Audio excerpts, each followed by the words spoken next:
இருக்கு நான் தான் சொன்னேன்ல, சம்பவம் வெறித்தனமான சம்பவம் இருக்கு அப்படின்ற மாதிரி. ஸோ இன்னைக்கான செகண்ட் ப்ரோமோல பார்த்தீங்கன்னா ராக்கி பாய் உள்ள வந்திருக்காரு. அப்படியே துப்பாக்கி எடுத்து எல்லாரும் ஒருத்தரா சுட்டுக்கிட்டு இருக்காரு. நம்ம அர்ணவ் உள்ள வந்ததுக்கு அப்புறம் நான் ரொம்ப வெறித்தனமா வெயிட் பண்ணது எதுக்கு தெரியுமா, அருணோட ரியாக்ஷன் என்னன்னு பார்க்கணும் தான். ஆனால் இந்த ப்ரோமோல பார்த்தீங்கன்னா அருணோட ரியாக்ஷனே காமிக்கல. அதுதான் கொஞ்சம் வருத்தமா இருக்கு. இப்போ டேக் என்ன தெரியுமா, கண்ணம்மா வீட்டுக்காருக்கும் செல்லம்மா வீட்டுக்காருக்கும் சண்டை அப்படின்றதான் டேக். ஸோ அந்த மாதிரி தான் பார்த்தீங்கன்னா ஃபைட் வந்து போகுதுன்னு நினைக்கிறேன். அதுவும் அர்ணவ் உள்ள வந்தது பார்த்தீங்கன்னா பயங்கரமான ஒரு ஃபயர் மோட்ல உள்ள வந்த மாதிரி இருக்கு. வெறி பிடிச்சி ஒருத்தனை உள்ள தூக்கி விட்டு எப்படி இருக்கும் அந்த மாதிரி தான் உள்ள வந்து மொத்த பேரையும் பக்கச்சிட்டு இருக்காரு. எல்லாம் ஆப்போசிட்ல கத்துறானுங்க. அவனுங்க என்ன வேணா கத்திக்கிட்டோம், நான் அப்படிதான் பண்ணுவேன். ஏதோ லக்க லக்க லக்கன்றாரு, என்னடா நீ என்னடா பண்ற அப்படின்ற மாதிரி தான் இருக்கு.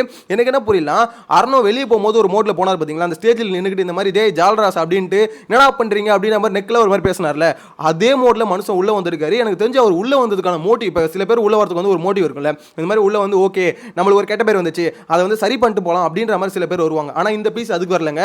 இந்த பீஸ் வந்து கெட்ட பேர் இன்னும் இன்க்ரீஸ் ஆனா கூட பரவாயில்ல, கெட்ட பேர் வந்ததாவே இருக்கட்டும், எனக்கு பிரச்சனை இல்லை, நான் சரிலாம் பண்ண வேணாம், எனக்கு நான் தேவை ஒருத்தன் வந்து என்னை பத்தி தப்பா பேசிட்டான் அவனை வந்து திருப்பி அடிக்கணும் அப்படின்ற மாதிரி உள்ள வந்திருக்காரு. அதுவும் அவன் என்னென்னலாம் பேசினான், அவனை நிறுத்த முடியல, என்ன வந்து நிறுத்துறீங்களா அப்படின்ற மாதிரி கேள்வி கேட்கறாப்ல. அது என்ன மேட்டர்னா, நேற்று வந்து பார்த்தீங்கன்னா அருண் வந்து அருண் அந்த ஃபோட்டோ பார்த்து இஷ்டத்துக்கு பேசிட்டு இருந்தாப்புல, அவர் லூசு பையன் அப்படின்ற மாதிரிலாம் சொல்லிட்டு இருந்தாப்புல. அப்போ கூட முத்து சொல்லிட்டு இருந்தாப்புல, எப்போ அருண் கொஞ்சம் வார்த்தையை பார்த்து பேசு, அவரு நீ எந்த விஷயத்துக்கு தப்புன்னு சொல்லிட்டு அவர் அடிக்கிறேன்னு சொல்றியோ அதே விஷயத்தை நீயும் பண்ற, பார்த்துக்கோ கெடுத்துக்காத அப்படின்ற மாதிரிலாம் சொல்லிட்டு இருந்தாரு. ஸோ இதை சொன்னதுக்கான காரணம் என்னன்னு பார்த்தீங்கன்னா அதுக்கான ரியாக்ஷன் தான் இப்போ வந்துட்டு இருக்கு. ஆக்சுவலாக நேற்று பேசுறது எல்லாத்தையும் பார்த்தீங்கன்னா பிக் பாஸ் டீம் வந்து போட்டு கொடுத்துட்டு இருக்கானுங்க. கரெக்டாக ஒரு ஊழ வேலையை வந்து பார்த்து விட்டானுங்க பிக் பாஸ் டீம் அப்படின்றது கிளியரா தெரியுது. ஏன்னா ரவீந்தர் வந்து கொஞ்ச நேரத்துக்கு முன்னாடி லைவ்ல உள்ள வந்திருந்தாரு. ஸோ அவர் உள்ள வரும்போதே பார்த்தீங்கன்னா கிளியரா சொல்லிட்டாரு. இவங்க அந்த ஸ்டேட்மெண்ட்லாம் நேற்று வந்து அந்த போர்டில் எடுத்து ஒட்ட வச்சாங்கல்ல, அதை வந்து பார்த்தீங்கன்னா பிக் பாஸ் டீம் வந்து கிளியரா போட்டு கொடுத்துருக்காங்க. போட்டு கொடுத்தது மீன்ஸ் அவங்ககிட்ட கிளியரா காமிச்சிருக்காங்க. ஆக்சுவலாக என்ன இந்த மாதிரிலாம் நடந்திருக்கு, ஸோ இதெல்லாம் பார்த்துட்டு போங்க, இதுக்கேற்ற மாதிரி பேசுங்க, போய் ரோஸ்ட் பண்ணுங்க அப்படின்ற மாதிரி ஒவ்வொருத்தருக்கிட்டையும் பார்த்தீங்கன்னா தெளிவா எப்படி சொல்ற ரோட் மேப் வந்து பார்த்தீங்கன்னா போட்டு கொடுத்துருக்காங்க அப்படின்றது கிளியரா தெரியுது. ஸோ அதை வச்சு தான் பார்த்தீங்கன்னா ஒவ்வொருத்தரும் அடிச்சிட்டு இருக்காங்க. என்ன ரவீந்தர் உள்ள வந்தார்ல, மனுஷன் உள்ள வந்து எக்ஸ்ட்ரா இன்ஃபர்மேஷன்லாம் கொடுத்துட்டு இருக்காரு. உங்களுக்கு இவ்வளோ ஃபேன் பேஸ் இருக்கு, உங்களுக்கு இவ்வளோ ஃபேன் பேஸ் இருக்கு அப்படின்ற மாதிரி எல்லாத்தையும் சொல்லிட்டு இருக்காப்ல. பிக் பாஸ் ஒரு கட்டத்தில் பார்த்தீங்கன்னா ஸ்டாப் பண்ணிட்டாரு.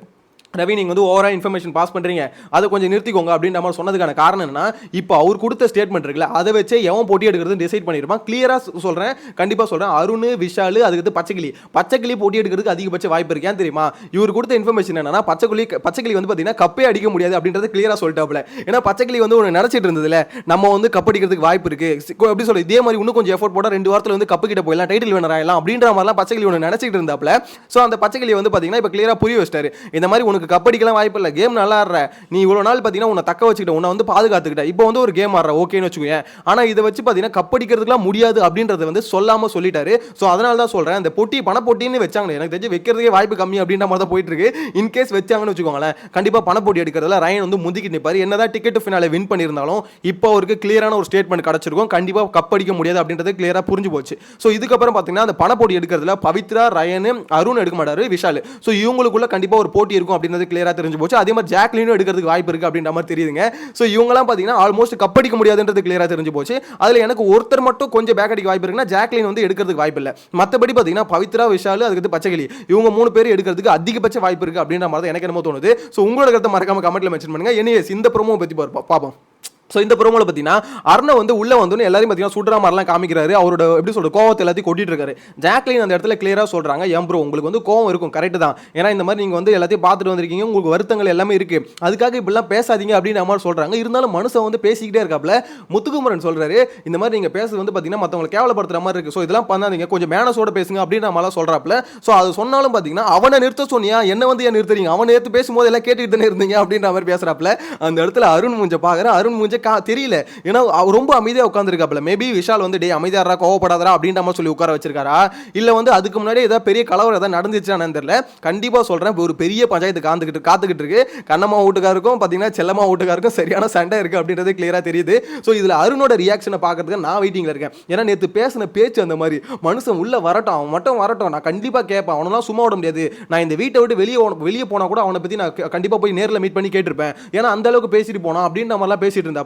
ஸோ இதெல்லாம் கேட்கும் போது ஓகே, அப்போ உண்மையிலே பார்த்தீங்கன்னா அவருக்கு ஒரு ரீசன் இருக்கு, அந்த ரீசன் வந்து கேட்பாரு அப்படின்னு நம்ம நினைச்சிட்டு இருந்தேன். ஆனா உள்ள வந்து இப்போ அர்ணவ் பேசுறதை பார்க்கும்போது இவருக்கு தான் கேட்கறதுக்கு நிறைய இருக்கு போல. அவன் எப்படி அதெல்லாம் பேசுவான், அவன் எப்படி இதெல்லாம் பேசுவான் அப்படின்ற மாதிரி கேட்டு இருக்காரு. மேபி நேற்று ஒரு சில வார்த்தைகள் வந்து விட்டுட்டாரு, இந்த மாதிரி அவனோட பர்சனல் எல்லாமே எனக்கு தெரியும், அவன் மட்டும் என் பர்சனலை பத்தி பேசினா நான் எடுத்து கிழிச்சு விட்ருவோம் அப்படின்னு நம்மளால சொல்லிட்டு இருந்தாரு. எனக்கு அப்பயே தோணுச்சு, ஆக்சுவலாக அருண் பேசுறது வந்து தப்பாக இருக்குது. ஏன்னா ஒருத்தவங்களோட பர்சனல் லைஃப் வந்து அவருக்கு தெரியுன்றாரு. அது வந்து அதுவும் அது மட்டும் இல்லாமல் அது ரொம்ப கேவலமான ஒரு பர்சனல் லைஃப் அப்படின்ற மாதிரிலாம் சொல்லிட்டு இருந்தாரு. ஸோ அப்படி இருக்கும்போது அதை பற்றி இந்த ஷோவில் வந்து பேசிக்க கூடாது ஃபர்ஸ்ட் விஷயம். ஓகேங்களா?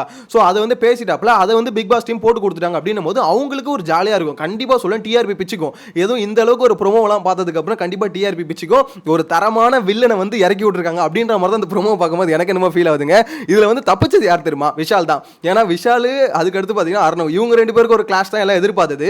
இதுல உள்ள இந்த கௌசிக் வந்தா எப்படி, நடுவுல இந்த கௌசிக் வந்தா எப்படி இருக்கும் அப்படின்ற மாதிரி தான் என்ன பொறுத்தவரைக்கும் அருண் உள்ள வந்த மாதிரி இருக்கு. அருணுக்கு இது தேவையில்லாத பஞ்சாயத்து.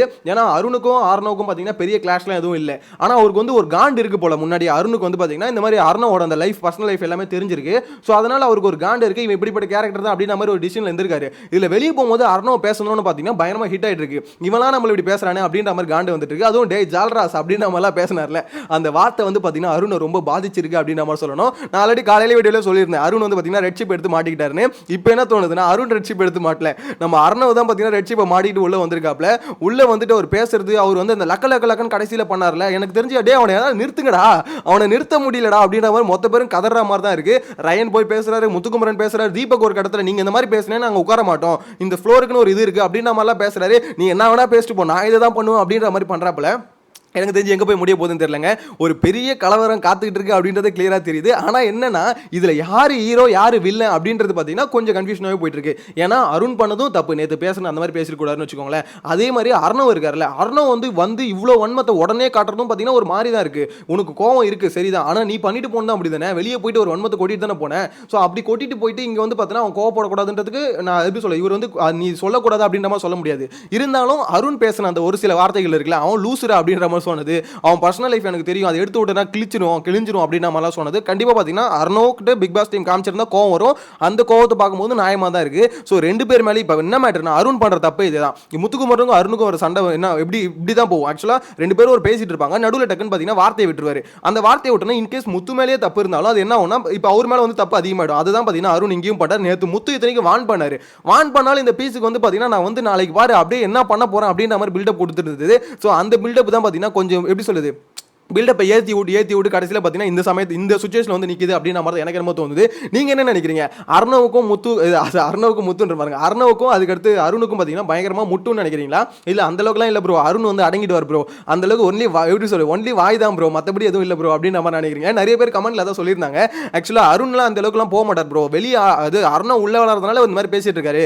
இன்கேஸ் அர்ணவ் உள்ள வந்துட்டு அருண்லாம் அடங்கிடுவார் அப்படின்ற மாதிரி காலையிலேயே அந்த ப்ரோமோ ரிவ்யூ பண்ணியிருந்தோம்ல, அதோட கமெண்ட்லேயே நிறைய பேர் சொல்லியிருந்தாங்க. எனக்கு அப்போ ஆச்சரியமா இருந்தது. இல்லையே நேற்று அருண் இந்த அளவுக்கு பேசுறாரு, கண்டிப்பா பாத்தீங்கன்னா அருணுக்கும் முட்டும் அப்படின்ற மாதிரி தான் நினைச்சிட்டு இருந்தேன். ஆனா அவங்க சொன்னதா கடைசியில உண்மையா இருக்கு. அருணவ் உள்ள இறங்கணும்னு பாத்தீங்கன்னா அருணோட வாய்ஸ் வந்து டோட்டலா ஆஃப் ஆயிருக்கு அப்படின்ற மாதிரி தான் ப்ரோமோ பார்க்கும்போது எனக்கு என்னமோ தெரியுதுங்க.